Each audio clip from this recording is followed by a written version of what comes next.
شهر رمضان الذي أنزل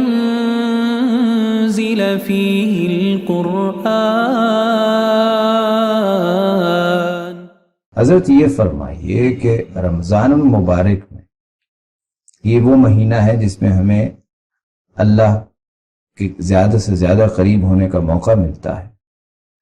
اب ہم چونکہ دنیا میں رہتے ہیں، دنیا کے کاموں میں مشغول ہوتے ہیں، رمضان مبارک میں بھی اسی طرح جب ہم اس بقیہ مہینوں میں مشغول ہیں تو رمضان شریف میں بھی ہم رہیں گے اسی طرح۔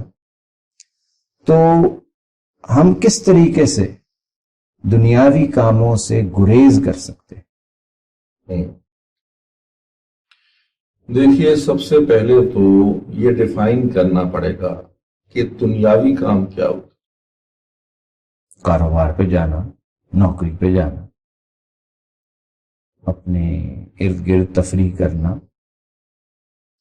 دیکھیے، دنیاوی کاموں کی تعریف تو یہ ہے کہ جو کام اللہ تعالی کی رضا کی خاطر کیا جائے وہ دینی کام ہی بن جاتا ہے، وہ عبادت ہی بن جاتی ہے۔ یہ غور کریے اس بات پر، جو کام اللہ تعالی کی رضا اور خوشنودی کے لیے کیا جاتا ہے وہ ایک دینی، وہ ایک عبادت بن جاتی ہے۔ مثال کے طور کے اوپر ایک حدیث میں آتا ہے کہ آپ نے فرمایا صلی اللہ علیہ وسلم کہ دن بھر میں کوئی نہ کوئی خیر کا کام، کوئی صدقہ، کوئی خیر کا کام یعنی ضرور کرو، چاہے اپنی بیوی کے منہ میں ایک نوالا ہی ڈال دو۔ تو لوگوں نے پوچھا کہ رسول اللہ، یہ تو ہماری ذمہ داریوں میں شامل ہے۔ تو فرمایا تو ذمہ داریوں کو پورا کرنا بھی تو اللہ کی بندگی میں شامل۔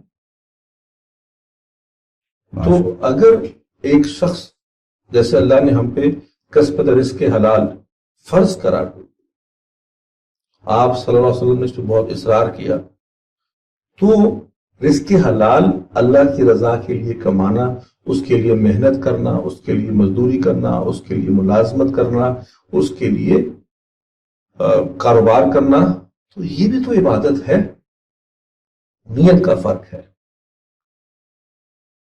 اور اگر نماز پڑھنے جانا، تراویح پڑھنے جانا اس نیت سے کی جائے گی کہ لوگ دیکھیں گے اور لوگ تعریف کریں گے کہ حاجی صاحب جی بڑی باقاعدگی سے نماز پڑھتے ہیں، تو پھر وہ بھی دنیا بن جائے گی۔ اس لیے اس اصل احتیاط تو نیت کی ہے۔ بچوں کے ساتھ آپ کھیلتے ہیں گھر جا کے، کیا ہوتا ہے وہ کہ بچوں کے ساتھ آپ کا ایک ریلیشن شپ، آپ کا ایک تعلق مضبوط ہوتا ہے۔ جب وہ مضبوط ہوتا ہے تو جو قدریں آپ نے سکھانی ہے، دین کی عبادت سکھانی ہے، وہ آپ بہتر طریقے سے سکھا سکتے ہیں۔ آپ کے قریب ہوں گے تو آپ کی قدریں بھی لیں گے آپ سے، تو کیا ہوگا، وہ بھی ایک عبادت بن جائے گی۔ تو عبادت اس معنوں میں تو خاص ہے کہ نماز، سجدہ، رکوع، روزہ، نظر اور تراویح اور قیام اللیل اور تلاوت، لیکن یہ پوری زندگی عبادت بنا لیجئے، اس طرح کہ نیت اللہ کی رضا کر لیجئے۔ یعنی آپ یہ کہہ رہے ہیں کہ ہم جو ہمیں دنیا کا کام لگتا ہے، کام دھندا کرنا ہے، ہم نیت یہ کریں کہ ہم جو کام بھی کر رہے ہیں وہ اللہ کے لیے کر رہے ہیں، اللہ کی خوشنودی کے لیے کر رہے ہیں۔ جی، ہم کیش میمو ہوں یا اکاؤنٹس بنا رہے ہوں، یا آپ کوئی ریڑی والا ہے وہ چیز بیچ رہا ہے، اگر اس رضا سے بیچ رہا ہے کہ مجھے اللہ کی خوشنودی چاہیے تو وہ بھی عبادت ہے، حلال کمانا ہے، رزق حلال کمانا ہے۔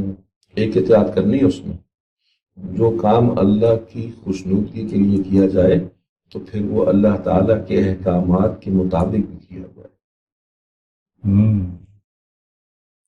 تو پھر یہ دنیا اور دین میں کیا فرق رہ جائے گا؟ دنیا اور دین کا فرق یہی ہے، اللہ کی رضا ہے تو پھر کسب رزق حلال بھی عبادت ہے، اور اگر نیت دکھاوا یا ریاکاری ہے تو پھر نماز بھی وبال بن جائے گی، وہ بھی ایک سزا کا باعث بن سکتی ہے۔ نیت کی پاکیزگی بہت ضروری ہے۔